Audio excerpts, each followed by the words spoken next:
Welcome to the video, guys. This is going to be one about the top 10 Zen monk stories. I love Zen monk stories because they're filled with wisdom, humor, and unexpected twists that challenge conventional thinking and offer profound insights into the nature of existence. Here are 10 of the most captivating and witty Zen monk stories. The Empty Boat.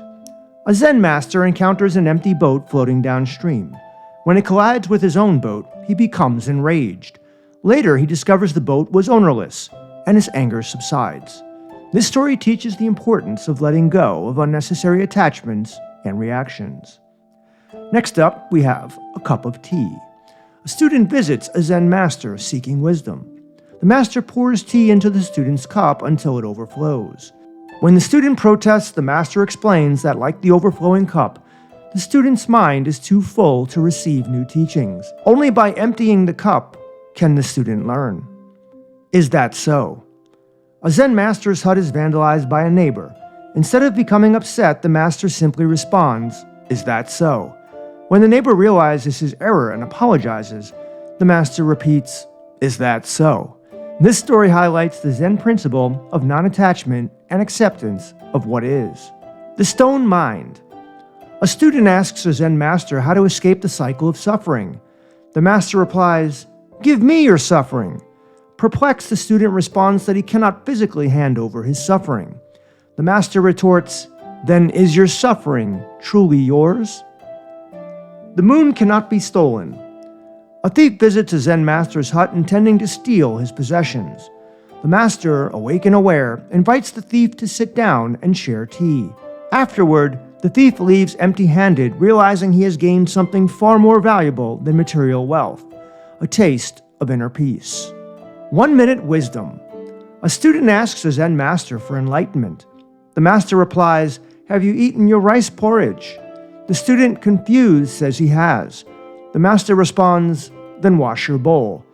This story emphasizes the importance of mindfulness and being present in everyday activities. No work, no food. A lazy monk refuses to work, expecting food to miraculously appear. The master instructs him to meditate on the phrase, "No work, no food." Eventually, the monk gains insight into the interconnectedness of effort and reward, and begins contributing to the monastery.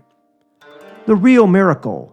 A monk travels far and wide in search of a renowned Zen master who can perform miracles. When he finally meets the master, he asks the witness a miracle. The master responds, "I am neither hungry nor tired. Isn't that a miracle?" This story underscores the miraculous nature of simple existence. The Lost Horse. A farmer's prized horse runs away. His neighbors lament the loss, but the farmer responds, "Who knows what's good or bad?" The horse returns with a herd of wild horses, bringing unexpected fortune. The farmer's perspective highlights the unpredictability of life. The Sound of One Hand Clapping. A student is tasked with answering the koan, "What is the sound of one hand clapping?" After years of contemplation, the student finally achieves enlightenment, realizing that true understanding transcends conventional logic and requires direct experience. The Mustard Seed. Kisa Gotami, grief-stricken over the death of her child, seeks a cure from the Buddha. He instructs her to bring a mustard seed from a household untouched by death. After searching in vain, Kisa realizes that death is universal, and she finds solace in the shared experience of suffering. The Butterfly Dream. Master Zhonghai dreamt he was a butterfly, fluttering about joyfully. Upon wakening, he wondered whether he was Zhongzhi, dreaming he was a butterfly, or a butterfly dreaming he was Zhongxi. This story challenges the notion of a fixed self and invites contemplation on the nature of reality and perception. Killing the Buddha. Buddha used to say, "If on the path of meditation going inwards, you meet me, kill me instantly." The Zen Master in Hell. A Zen master was on the verge of dying. A young man asked where he was going. To hell, of course, because that's where people need the most help. And as a bonus, I'll give you 2 others, but they're not by Zen masters. One is by Socrates. When Socrates was asked by a young man whether or not he should get married, Socrates replied, "Either way, you will regret it." I could vouch for that. I also have one about Nietzsche, the great philosopher. Nietzsche wrote that when his eyesight became so poor he could no longer read books, he began at last to read himself. I just love Zen stories. They are so koan cool. Get it? Koan cool? I don't know. Just try to make a joke. This book, little notebook here, I bought in Thailand back in around 2002 or 3 when I was over there. And I would write down some very interesting stories and facts, definitions. I was even look at these Thai words that I would write down. Married, Tang Yan, single, so, birthday, one God. So I was always learning these vocabulary. But anyway, the point is that I would also write down any interesting stories that I came across. And I have a little bonus one for you about Swami Excedrananda. Now, this is a story that comes from Bhagwan Sri Rajneesh. Some of you know him as Osho. Very charismatic, very personable. And often in his lectures, he would tell stories. He would interweave these stories into his teachings. And I think I was reading an Osho book, and I just happened to write it down because he's the only one that I know of that talks about Swami Excedrananda.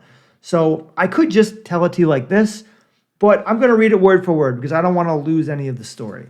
So here it goes. Swami Excedrananda died, and one of his chief disciples could not manage to be separated from his master. He committed suicide and rushed into paradise. Under a beautiful tree with many flowers lay the Swami with Marilyn Monroe. The disciple said, "My God, this is not right." And the Swami was always saying to be celibate. What is happening? But because this was paradise, the values had changed. The disciple fell to the feet of the couple and said, "Forgive me. For a moment I doubted you, but I forgot that values have changed. This is not earth, but paradise." "You are well rewarded, Swami. The woman is really beautiful." Before the Swami could speak, the woman said, "You idiot! You don't understand a thing. This old guy is not rewarded. I have been punished. They could not find a more ugly punishment for me." And it says here, page 37 of Love and Being, whatever book that is. So I would often write down these beautiful quotes, and I've used a couple of them in the story. One of my favorites also is a Zen master, when asked where he would go after he died, replied, "To hell, for that's where help is needed the most." And that was one of my stories. I hope you enjoyed this little parable of a video. And if you did, please subscribe to the channel so you can see more of my videos and support me on Patreon. The links are below. And if you really want to get serious about your spirituality, I do have a school. It's called KriyaYogaSchool.com. I know, I'm mentioning it almost every video now because sometimes we have some new people that are watching and they don't know about it. But it's going fantastic. And, you know, I'm always trying to improve myself spiritually. I'm always trying to level myself up. And sometimes when I read these little koans, these little stories, it's like a little motivation for the day. And they're fun. So I hope you enjoyed this one. I'll be back tomorrow with another video. I got a lot to talk about. Thank you for joining me, and I'll see you tomorrow. Peace.